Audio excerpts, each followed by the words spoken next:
Bem-vindos de volta ao The Chow Time Pod, eu sou seu anfitrião Red, e hoje estamos aqui com Destro Ribble. Teve um cara que comentou nos meus vídeos e disse algo mais ou menos assim, basicamente. É como uma bolha pop onde os homens preferem gastar seu dinheiro em coisas mais valiosas, como viagens, em vez de, você sabe, o clube Midnight Ballerina. E eu só quero que as pessoas lembrem das pessoas que pensam como ele, embora eu tenha parado de dançar, e isso foi por causa da forma como a gerência e o clube em geral me trataram. Os clubes não vão sumir, mas podem fechar os turnos diurnos por falta de lucro. Vocês não estão ganhando dinheiro suficiente por enquanto. Mas eles não vão desaparecer. E talvez por mais alguns anos, quem sabe quantos. Os clubes são como o mercado de ações, eles oscilam, então não vão desaparecer. E eu só acho que as pessoas são tão cegas pra isso, tipo, elas simplesmente... É quase como se fosse ódio pelas dançarinas, então elas... Eu fico tão feliz que vocês não estão ganhando dinheiro, ha? Talvez não agora, nesse momento, mas isso não vai ser sempre assim. Os clubes não vão a lugar nenhum. Diversão. Turno extremamente irritante. Até mais... Para eles defenderem a própria indústria, talvez não.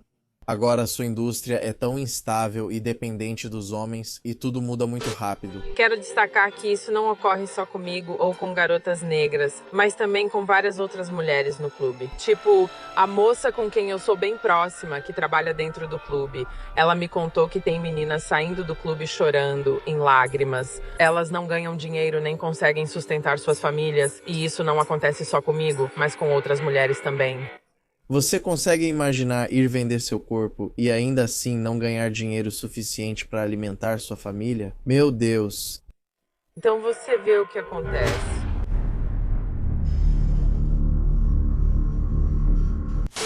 Clubes de striptease são obsoletos, ponto final. Olha, eu sei que é difícil ouvir isso, especialmente para os nossos irmãos lá de Atlanta.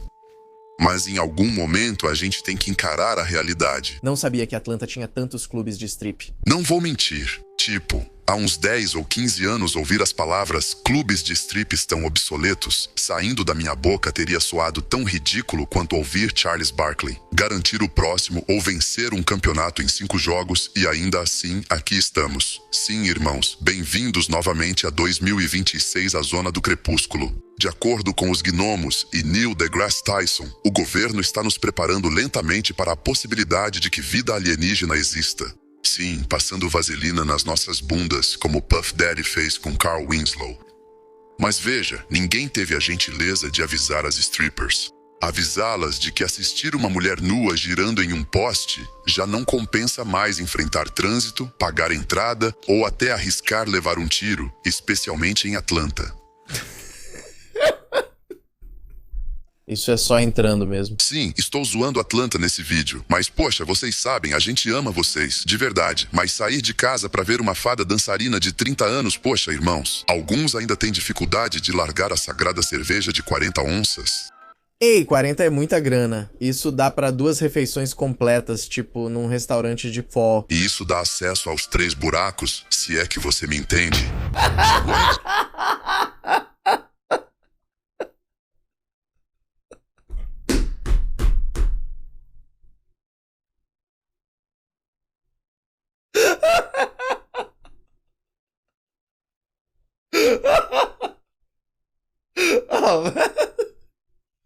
Exatamente. O que uma rotina de puxada vai fazer por nós agora? Elite obsoleta? E aqui está a parte interessante. Essa história deve soar familiar, porque é quase idêntica ao que acontece quando uma mulher chega ao muro sem volta. É aquele momento em que a ficha finalmente cai. A idade tirou dela a capacidade de atrair a atenção dos homens, o olhar masculino, simplesmente pela promessa de uma possível intimidade. Aquele dia em que ela descobre que ser notada já não é mais automático, o dia em que acorda e percebe que se tornou invisível, ou seja, Casper, agora a maioria dos homens já conhece esse sentimento. Sejamos honestos, a maioria dos homens foi invisível a vida toda. Homens precisaram criar valor, essa é a diferença. Anos subindo do poço de Bunny, anos desenvolvendo habilidades começaram. Eu nasci na escuridão, os recursos desaparecem. Desaparecem. É uma área de propósito.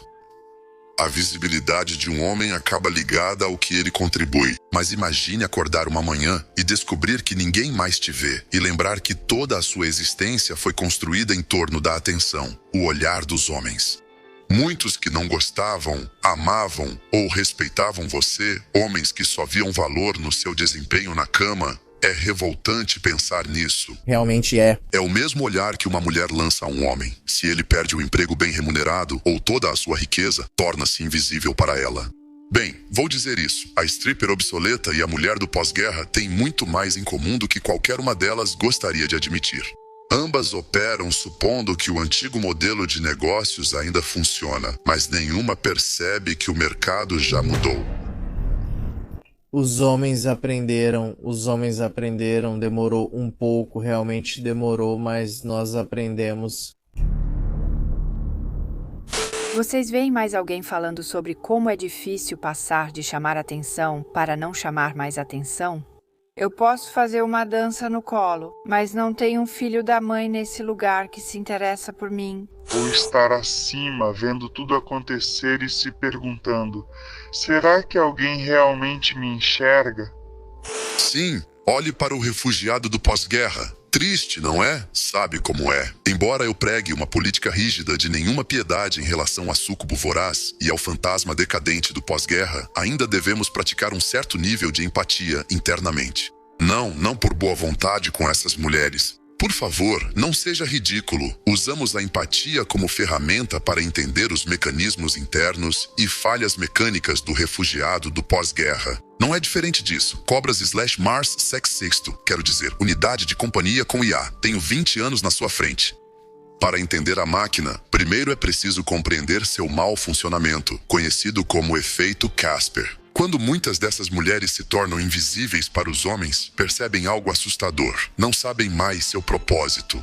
Por anos, a atenção foi a fonte de combustível delas. O olhar, a validação, o fluxo interminável de olhares, curtidas e DMs, confirmando o valor delas. Então... Quero dizer, isso faz sentido. É como se a atenção fosse dinheiro para elas. Então tudo o que elas fazem durante toda a vida é tentar adquirir o máximo de atenção possível. Ou fazer de tudo para conseguir essa atenção.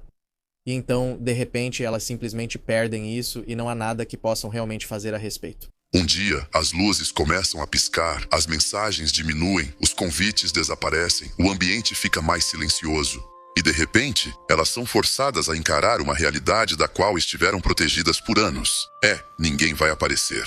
E nesse cruzamento, muitos escolhem um de dois caminhos. O primeiro é a negação. O superpoder do olhar é substituído pela droga que todos conhecemos como Copium.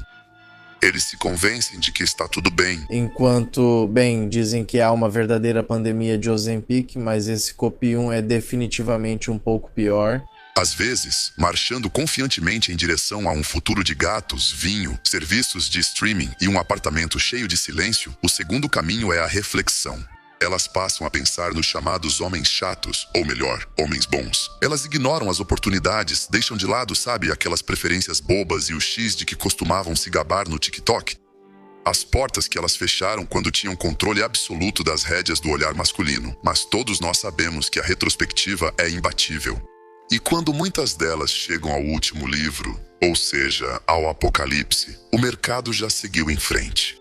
Mas veja, quando você se afasta e examina de perto os esquemas ou o diagrama de vinho dessas criaturas... Ele está dando um BBL maior para sua companheira de IA. Vamos lá, Destro. Você verá que a refugiada do pós-guerra não lamenta só a beleza perdida, mas também a influência perdida. Para muitos, isso dói mais que um funeral. Eu prometo que a coisa mais difícil de envelhecer, sinceramente, falando de verdade, completamente, honestamente, é o luto pela ideia de encontrar um parceiro. Eu achei que já estaria casada e com filhos agora. Achei que estaria levando eles para o treino de futebol ou para a aula de balé.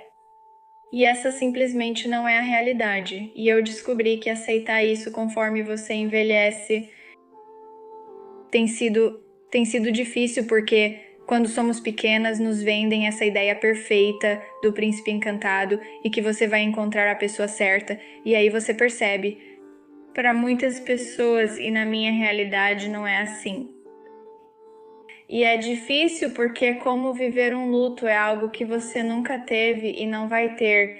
E eu ainda tenho esperança. Esperança, claro, sempre, mas ainda assim isso não está aqui.